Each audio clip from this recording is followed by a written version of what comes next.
বিএনপিতে কোনো গ্রুপিং থাকতে পারে না। আমরা যারা রাজনীতি করছি, আমাদের নেতা বেগম খালেদা জিয়া আর আমাদের বর্তমান নেতা জনাব তারেক রহমান, আর আমাদের দলের প্রতিষ্ঠাতা শহীদ প্রেসিডেন্ট জিয়াউর রহমান। আর শহীদ জিয়ার আদর্শই আমাদের বিএনপির রাজনীতি। বিএনপির রাজনীতিতে কোনো পন্থী থাকতে পারে না। আজকে আমি আনন্দিত, রাগিব চৌধুরী আজকে এই এক মঞ্চে এসে আমাদেরকে উৎসাহিত করেছেন। আমার বিশ্বাস আগের চাইতে বিএনপি আরো শক্তিশালী হবে, ঐক্যবদ্ধ হবে। সামনের দিন খুব একটা শুভ নয়। অনেক চড়াই উতরাই পেরিয়ে হাসিনার পতন ঘটিয়ে আজকে যে অবস্থা সৃষ্টি করেছি, এই অবস্থা নস্যাৎ করার জন্য দেশে বিদেশে অনেক চক্রান্ত হচ্ছে, ষড়যন্ত্র হচ্ছে। আমাদের প্রিয় নেতা জনাব তারেক রহমান আগেই বুঝতে পেরেছেন, তাই তাদের চক্রান্তে পা দেয়নি। উনি বলেছেন বাংলাদেশের যে সমস্যা, আন্দোলন তো একটাই ছিল, দেশের মানুষের ভোটের অধিকার কেড়ে নিয়েছিল শেখ হাসিনা। সব সমস্যার সমাধান হবে নির্বাচনের মাধ্যমে। যারা ক্ষমতায় আসবেন তারা ক্ষমতায় এসে সব সমস্যার সমাধান করবে। তাই আমাদের প্রিয় নেতা তারেক রহমান বললেন, সংস্কার বলুন আর যাই বলুন, সব সমস্যার সমাধান করতে হলে ভোট দরকার। আর সেই ভোটের সংস্কার করেন। ভোটের পদ্ধতি হাসিনা যেভাবে সৃষ্টি করেছেন, এই পদ্ধতিতে ভোট নয়। নিরপেক্ষ ভোট করার একটাই পথ, সেটা তত্ত্বাবধায়ক সরকার ব্যবস্থা। আগে সেই তত্ত্বাবধায়ক সরকার ব্যবস্থা সংস্কার করুন, সেটা প্রবর্তন করুন, আর যত তাড়াতাড়ি দ্রুত পরে নির্বাচনের ব্যবস্থা করেন। ক্ষমতায় থেকে জামায় আদরে সরকারি সমস্ত আনুকূল্য দিয়ে, প্রশাসনিক সহযোগিতা দিয়ে, আর্থিক সহযোগিতা দিয়ে এই ছেলেদেরকে দিয়ে একটি রাজনৈতিক দল গঠন করলেন, তার নামে এনসিপি। একসময় দেখছিলাম ভারতের একটা এনসিপি পার্টি আছে, শারদ পাওয়ারের কমিউনিস্ট পার্টির নাম হলো এনসিপি। সেই এনসিপির একটা নতুন সংস্কার আমরা বাংলাদেশে দেখলাম, এনসিপি। এটা জেলা প্রশাসনের সহযোগিতায়, পুলিশের সহযোগিতায়, আর বাংলাদেশের যে সমস্ত ব্যবসায়ীরা হাসিনাকে দুর্নীতিবাজ বানিয়েছিলেন তাদের আনুকূল্যে আজকে তাদের বিরুদ্ধে অনেকের বিরুদ্ধে অনেক অভিযোগ। সত্য মিথ্যা জানি না, কিন্তু আজকে অভিযোগ আজকে আকাশে বাতাসে সব জায়গায় ছড়িয়ে পড়েছে। কে কোথায় কত হাজার কোটি টাকার মালিক, কে কোথায় কি হলো। যে রিক্সায় চড়তে পারতো না, সে আজকে মার্সিডিজ বেঞ্জ বা অডি অথবা হ্যারিয়ার অথবা লেক্সাস এই সমস্ত গাড়িতে চড়ে বেড়ায়। মানুষের চোখ আছে, বিবেক আছে, বোঝার মতো ক্ষমতা জনগণের আছে। আমাদের প্রিয় নেতা তারেক রহমান বলছে দেশে বিদেশে বিএনপির মধ্যে যে ষড়যন্ত্র হচ্ছে।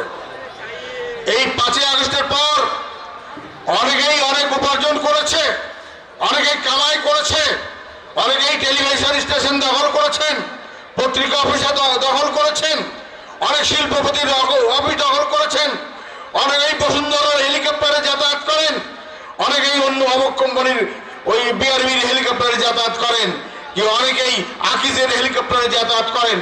অনেকেরই অনেক খবর অনেকেই জানেন। ছোট্ট দেশ বাংলাদেশ। হ্যাঁ, আমি অস্বীকার করি না বিএনপির কিছু লোকজন খারাপ কাজ করছে, এটা অস্বীকার করি না। বিএনপির লোকজন খারাপ কাজ করেছে। আমি আমার সীমিত সামর্থ্য দিয়ে এই মিরপুর ফেলানোর চেষ্টা করেছি। আমার আপনজন ঘনিষ্ঠ তাদের বিরুদ্ধে আমি অবস্থান গ্রহণ করেছি। আপনারা জানেন আমার নিজস্ব লোকদের বিরুদ্ধে আমি অবস্থান গ্রহণ করেছি। তারপরে বলবো, আবার সতর্ক করছি, বিএনপির থানার সভাপতি, সদস্য সচিব, পৌরসভা সভাপতি, সাধারণ সম্পাদক সহ এবং ইউনিয়ন বিএনপি নেতৃবৃন্দ আপনাদেরকে হুঁশিয়ার করে দিতে চাই, খোদার কসম, এরপর থেকে যদি বিএনপির কোন নেতা বিরুদ্ধে, কর্মীর বিরুদ্ধে এই অপপ্রচার হয়, কোন প্রমাণ পায়, খোদার কসম আপনাদের বিরুদ্ধে শাস্তিমূলক ব্যবস্থা গ্রহণ করা হবে, তার থেকে বহিষ্কার করা হবে। এই নির্দেশনা আমার নয়, এই নির্দেশনা প্রদান করেছেন আমার প্রিয় নেতা জনাব তারেক রহমান।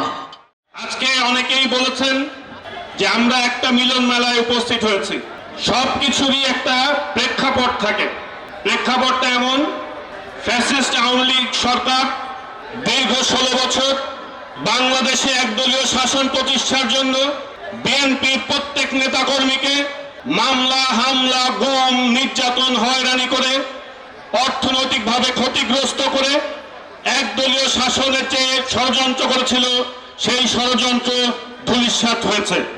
16 বছরের ফ্যাসিস্ট সরকার নাই। দেশে এখন সবচেয়ে বড় দল, রাজনৈতিক দল, যার নাম জাতীয়তাবাদী দল। এই দলের যে গণতান্ত্রিক যে মনোভাব, যে দেশে গণতন্ত্র প্রতিষ্ঠা, পুনঃপ্রতিষ্ঠার যে লক্ষ্য, এদেশের মানুষ 16 বছর ভোট দিতে পারে নাই, সেই ভোট দেওয়ার যে আকাঙ্ক্ষা, সেই আকাঙ্ক্ষা সৃষ্টির দায়িত্ব আমি মনে করি বিএনপির প্রত্যেকটি নেতাকর্মীর। সেই প্রেক্ষাপটে আজকে আমরা যেখানে দাঁড়িয়ে আছি, আমাদেরকে মনে করলে চলবে না যে আমরা ক্ষমতায় চলে গেছি।